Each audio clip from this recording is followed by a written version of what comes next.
Bill Gates, Humanitarian or Deranged Lunatic? We're going to talk about it here today.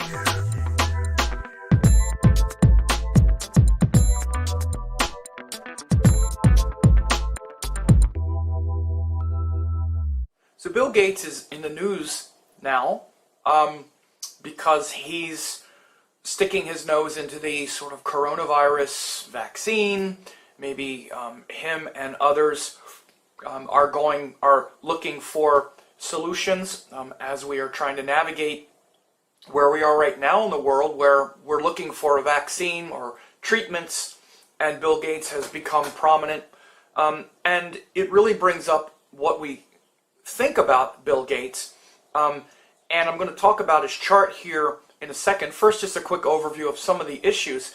You know, in the last decade or two, he's been more of a humanitarian, you might say, in his words, you would say, by giving to a lot of philanthropic organizations. Now, many of them are also things that include our food supply and genetically modified seeds, and he's had difficult issues with different governments, and especially the government of India, which kicked out Monsanto, and then Bill Gates went and started meddling in their food supply and testing their citizens, and just kind of really damaging his reputation again as someone who is has a bit of a messiah complex, perhaps, because of his past, and his business acumen also got him into trouble with antitrust lawsuits and things like that. Look, here's the thing, he's obviously a complicated figure. And again, we're going to look at the chart here in a second, but my quick hit on this, my quick view on this is that Bill Gates definitely needs to get out of our food supply, seeds, all of that. Okay? He's done things to try to preserve biodiversity and seeds and all this. Again, in general, that's okay, but the meddling and the monopolizing and trying to control, for example, GMO, genetically modified seeds and all this stuff is just extremely narcissistic and pathological on some level. And it, again, whether it's intentional or not, he needs to get out of it, because again, one of the things I will say, and we'll look in the chart again, but even just as a sort of psychological profile, is you got to understand this is a man who has not just so much money, but he's been a king, a sovereign over men and business, and a titan for the last 40 years or so. It's kind of hard and almost impossible to think that someone who has been a mover and shaker of worlds and men, where kings tremble in his presence because of all the power he has, is not going to be a little bit of a megalomaniac at times. He's tried to do his best with it by being philanthropic, and he's trying to preserve the world as he sees it. To him, and again, this is not just him, this is the old worldview, this is the worldview that we're waking up from, but you can genetically modify and scientifically engineer your way out of pretty much anything. You can genetically modify seeds, and you can make vaccinations, and maybe you can put, nanobot technologies and things, and everything can be some scientific solution. And that's the world he's lived in. That's the world where he's king, and he's promoting this worldview. Not just him. People around the world are rejoicing. Oh, Bill Gates is involved. Now let's bring Bill Gates on our show and have him talk. And Bill Gates is helping out, and Bill Gates. He's seen as this almost, again, like humanitarian savior figure to a lot of people in the world, simply because he has money and all. This is the world we live in right now. It's not the world that's coming for most of us. This is why many of us who have been waking up to the way things are for a long time are also going, no way, get Bill Gates out of all of this.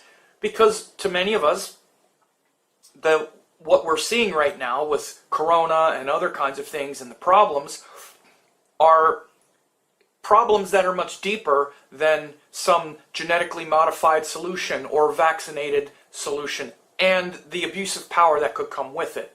It has to do with entirely different paradigms of our food sources, our food supply, how we're treating animals, how we're treating the environment.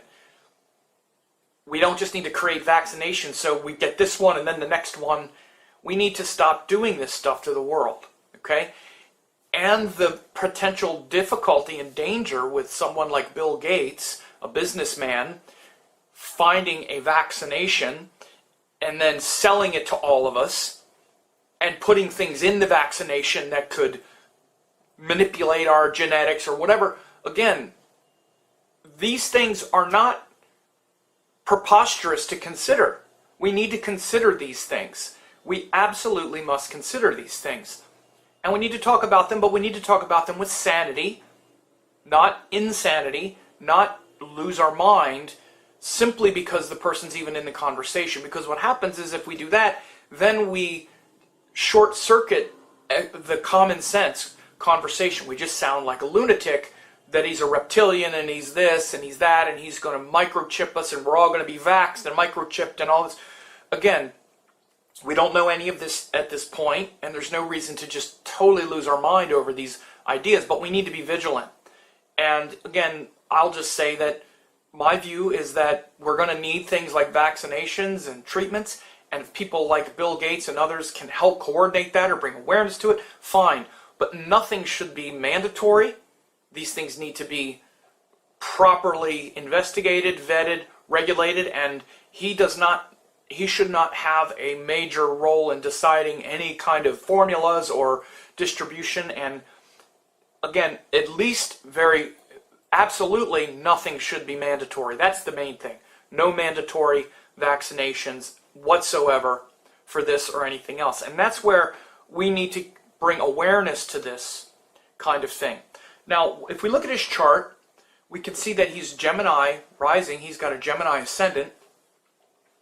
So, not surprising that he's made his living on things that have to do not just with tech, which has to do with Mercury. In fact, it's Mercury Mars. You can see they're pretty close in Hasta Nakshatra. But also communication. One of the biggest things about Bill Gates, especially the last several decades of his life, is that he's a speaker and he's a communicator. And he's known... He was like the boy wonder and all this stuff. I remember back when Bill Gates first popped on the scene in the early 90s, late 80s, early 90s. You know, wonderkind, his smiling face. I think he might have been about 30, but he looked like he was about a teenager. You know, he looked like he was a teenager. Excuse me. Anyway, so he's that Gemini, youthful, now he's older, of course, but that curious Gemini nature. Now he's also got the moon in the 10th house. Moon is in Pisces in his 10th house. 10th house moon often makes a person well known, and it certainly makes a person likable in the public. Now again, you might say he's not likable at all. Again, you have to be real. First of all, he used to be. And that really changed once Microsoft became very powerful, and then Bill Gates became like the most evil man in the world in the late 90s, culminating in an antitrust suit in 1998 that he lost. Then he became looked at as this evil guy and stuff like that.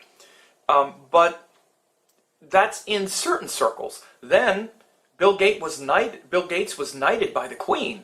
Bill Gates has been celebrated all over the world. Again, amongst the common people, he's seen as, you know, a figure that evokes jealousy and anger and frustration, as a kind of modern robber baron or whatever. But we also have to understand that he's created technology that we've all benefited from, whether you like him or not.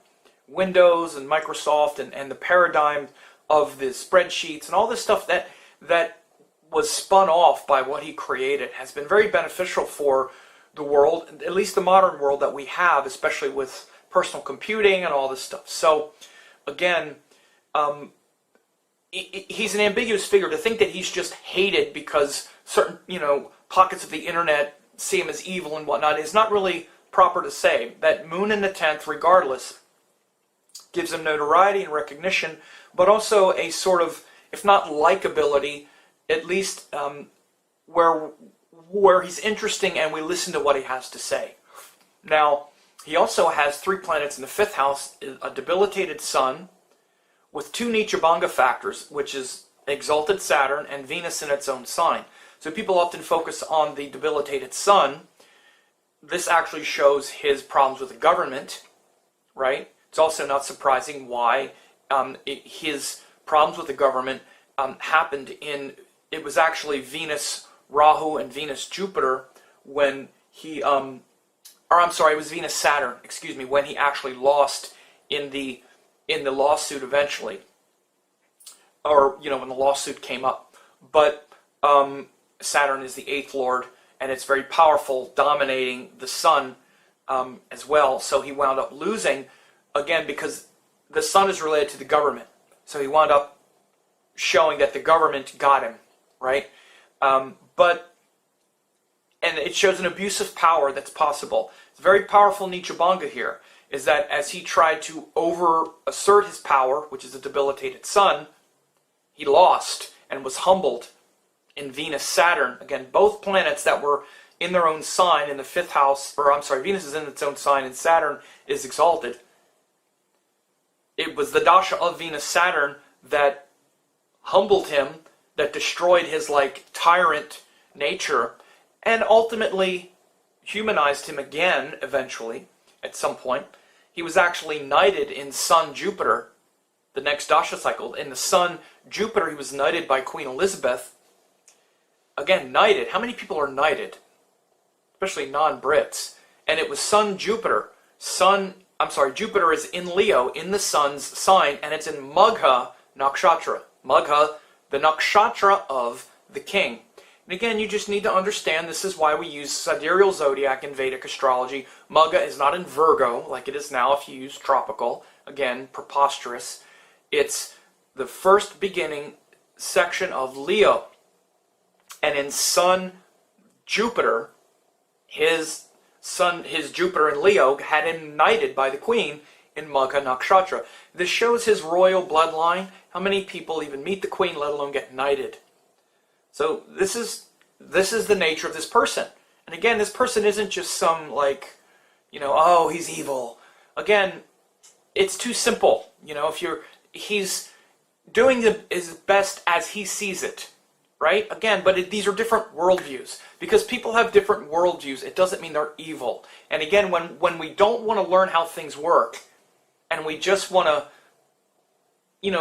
pathologize all the others that are doing this stuff to us, and we don't want to actually learn about how all this stuff happened. I read stuff like Children of the Matrix and all of this stuff about the Rothschilds and the, because I can hear now people going, oh yeah, he was knighted by Queen Elizabeth, she's a reptilian, he's a reptilian.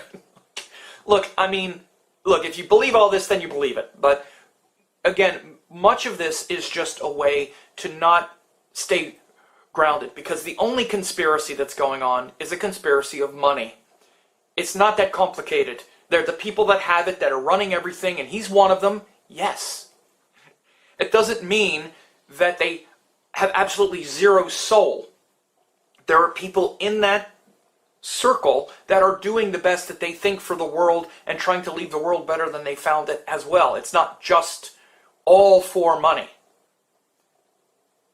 So he's now going into Mars Jupiter, and again, Mars is a trickier planet. Oh, by the way, he was married in Venus Jupiter.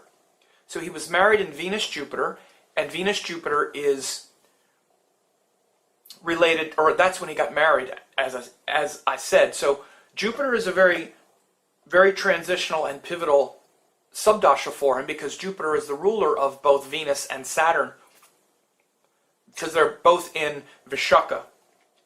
And both being in Vishaka, again, shows that in Jupiter subcycles, they're also activated. So Venus Jupiter, he was married. Sun Jupiter, he was knighted. Now he's in Mars Jupiter. Again, it's not as clean, because Mars is the 6th and 11th house ruler. It is the 11th house ruler, which shows the public. Mars also rules Rahu in his 6th, and it rules Ketu in the 12th, because Ketu is in Mrigashira. Now again, just got to say that everything Bill Gates does and people in that money world needs to be questioned because there's a profit motive behind everything. Again, one of the things we need to be careful of that we absolutely must not allow is, again, anything to be mandatory, but we also need to see that as much as we can, that someone like Bill Gates or whoever else is putting together these solutions, maybe the government of China or whoever else is going to come up with the vaccines and whatnot, we have to always trace the money. Who's making the money off of it? And again, people are going to get rich off of it. People are going to make money off of it. This is the way of the world now. Until that changes, we're left with these kinds of solutions. If someone like Bill Gates, who can organize or draw attention to whatever is going on, especially if he comes out and speaks in a strong, independent voice, where he's speaking, again, as I say independent, he's already called out mistakes of the Trump government or of China or this or that. If that kind of like non-affiliated, non-political person can help in the process, fine. But as soon as you start seeing that he's making all this money, again, there's going to be a certain amount of it that we're not going to be able to do anything about. But we're going to need vaccinations and treatments. And if he can be a part of that, what are we going to do? But to say that just because that's happening, now all of a sudden, yes, we're going to be vaxxed, it's going to be mandatory, all these other things are going to happen. We have to be vigilant to not let that happen. That's what we have to do. But I would just, again, caution people to not lose your way and just become consumed with paranoia about these things. Not to be just, again, lose your mind over it. Bill Gates is a rich guy, like many rich guys. He's out to make money. He's out to do... He attaches a profit motive and understands commerce like we understand eating. He understands certain things like, the best way to get solutions is to make it profitable for somebody. So you bring together international companies and then they'll make it and then they'll distribute it, because he also knows to some extent they're the only ones that have the power and the money to do it. You do still need money to do things. Nothing happens for free. Just like now, somebody not only needs to make it, but you need to manufacture it and test it, and it's complicated. It's naive to think that it just happens somehow. People like Bill Gates, that's what they're used to doing. They build these companies and these vast architectures of people and distribution. They understand that. Look, if somebody said, okay, you do it, you wouldn't know where to begin. You wouldn't know what you were doing. Someone asked Bill Gates, he'd say, okay, here's what you do. You do this, you get this, because he's seen it. He's been seeing it forever. And again, he needs to be watched very closely. He needs to be out of our food supply. He needs to be out of things that are not in his purview. He could be best as an organizer, as a CEO of making things, taking things from this place to that place through international distribution and things like that, if he wants to help.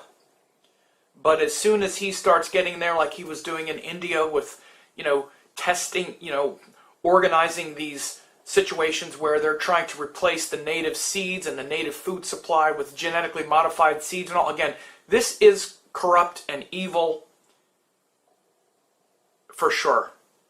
When I say evil, I said it is evil, not he is evil. We need to take things out of this personalized, turning people into demons. Again, the thing that's evil is, it doesn't mean that the intent is to dominate the earth and dominate us all. Again, I think it's very simply a different worldview. Bill Gates didn't invent that worldview.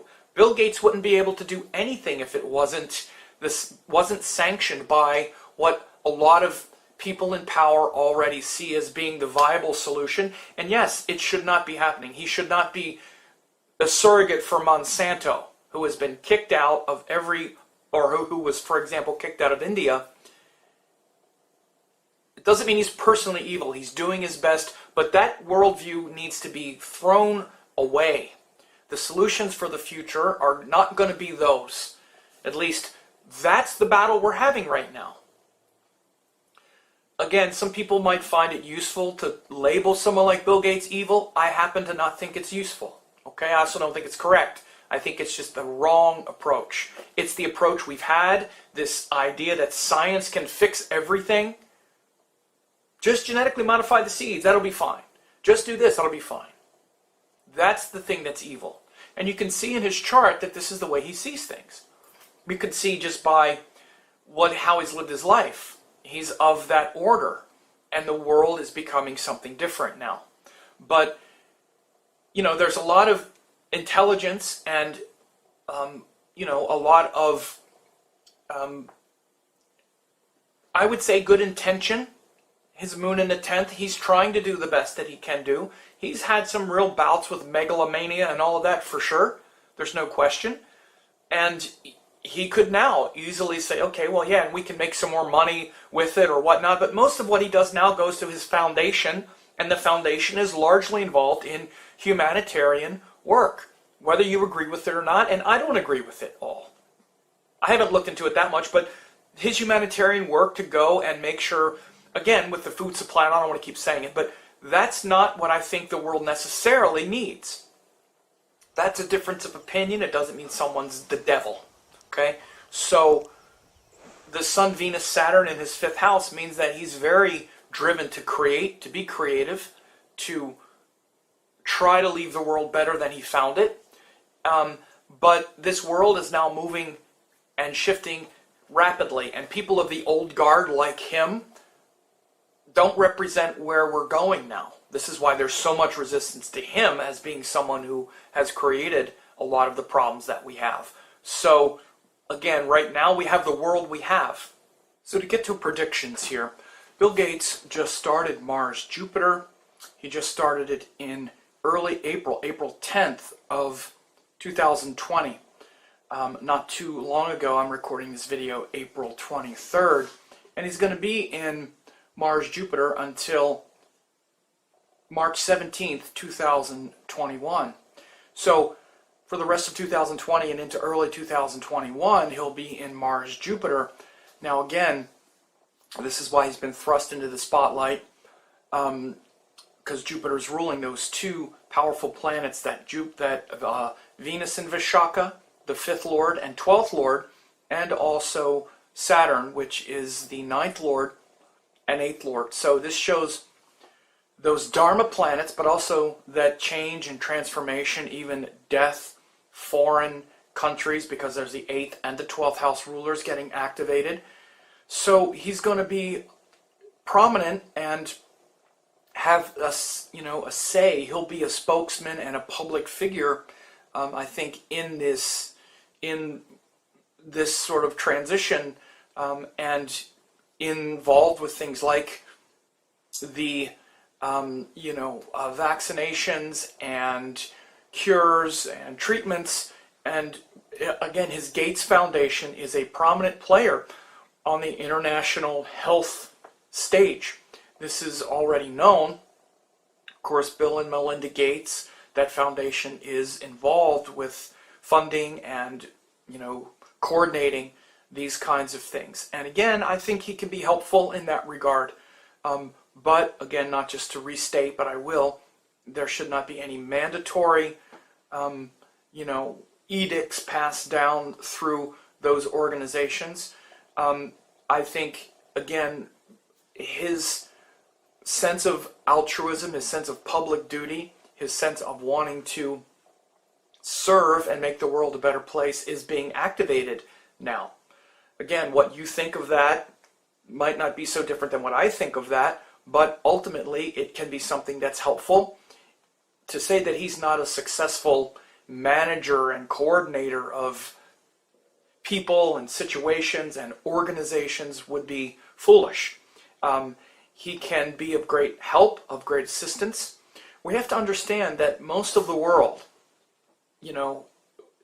are not going to change their habits. They're going to keep eating terrible food, eating meat, eating non-GM or non-GMO food, often because they don't have access to better food.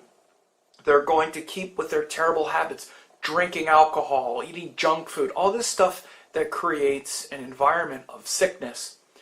And holistic living, which is the best defense against things like coronavirus and other viruses, are not going to be what they do. And so having access to things like vaccines so that people can get immunized is a good thing. Okay? That's the world that we have now. We don't have the next world yet where we're being more conscious. We have the world that we have.